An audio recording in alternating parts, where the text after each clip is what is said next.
The single biggest mistake I see new entrepreneurs make is waiting too long to find out if people will actually buy their product.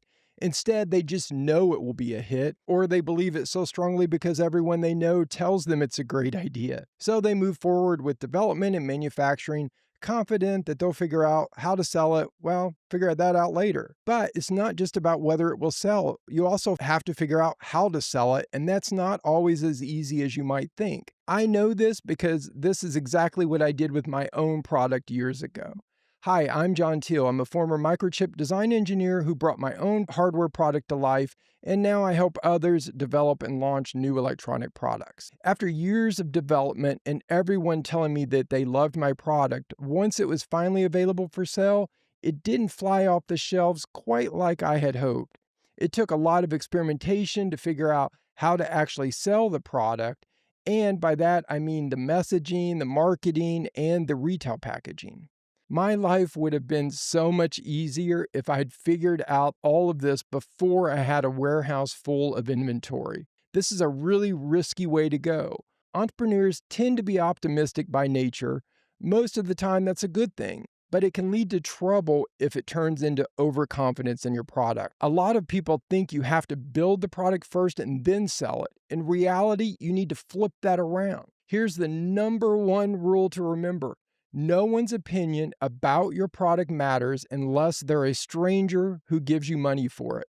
So, how do you get strangers to pay for something that doesn't even exist yet? Well, that's what you're going to learn in this video. Make sure you check out the link in the description below, or just click this icon right here and you'll get my 10-step process for developing and launching a product in a way that minimizes your cost and your risk. The first tool I recommend is something called a reservation funnel. And a reservation funnel collects a small fee, usually $1 or $10, from people who want to reserve one of your first units once it's available. Collecting even $1 from someone is real validation that they would actually buy the final product. Getting that first dollar is the hardest part, and that dollar is 100 times more valuable than Uncle Bob telling you how much he loves your product. So here's my updated rule. No one's opinion matters unless they're a stranger who gives you money for it, even if it's only $1. There are a few ways to set up a reservation funnel. One way is to make your page look like a normal sales page, like the product is ready to buy. Then when the person clicks on the buy link or the buy button, they see a message saying the product's not available yet, but you can reserve a unit.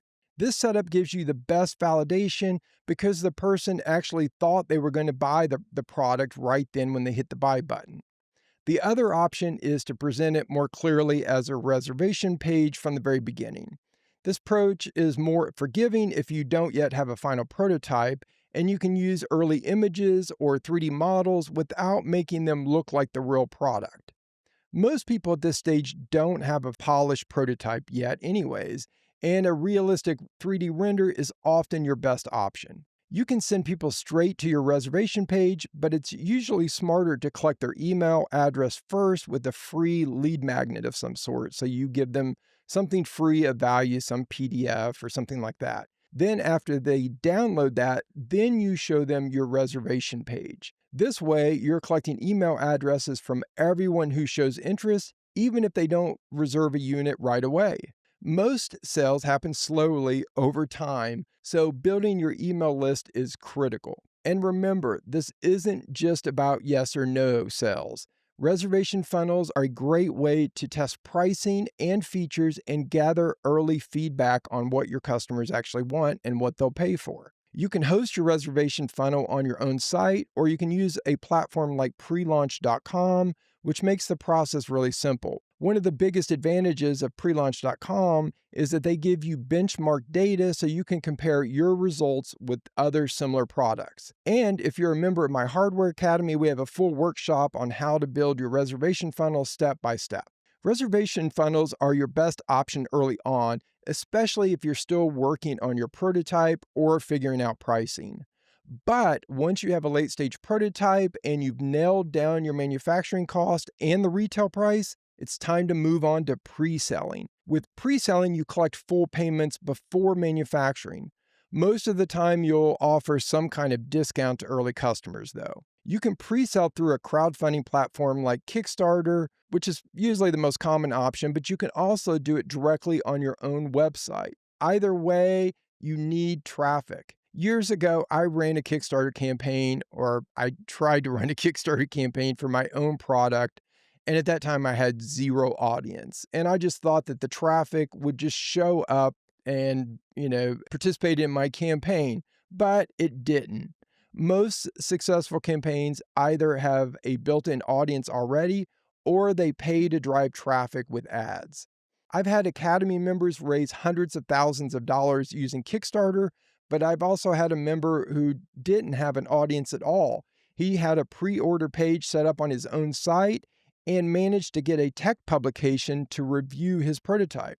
That one tech review article brought in a flood of orders. He woke up that morning with the sound of sales notifications going off on his phone, all from that one media mention that linked to his site. After reservations and pre-sales, there's one last step you should take, and that is real paid sales of the final product. And this is especially important if you plan to sell in retail stores. Selling online is totally different from selling in retail. Online, you usually get a full web page to explain your product. In retail, your packaging has to do all the work. What sells online doesn't always sell in stores. So if retail is part of your plan, be sure to test it early. The key is to test in the same sales channel that you plan to use. And make sure you collect enough data to trust the results. Don't make big decisions based on a few early sales and a bunch of wishful thinking. I made that mistake myself. I tested my product in one single retail store for 1 week. It sold really well, so I assumed it would just do as well everywhere else. But it didn't. Maybe one person bought all the units, or maybe it was my wife, I don't know. But the point is, you need more than a few data points before you go all in. If you want a proven process for lowering risk and minimizing costs, be sure to check out the link in the description below to get my 10-step process. If you found this video helpful, be sure you check out this video right here where I go through all of the costs necessary to develop, scale, and manufacture a new electronic product.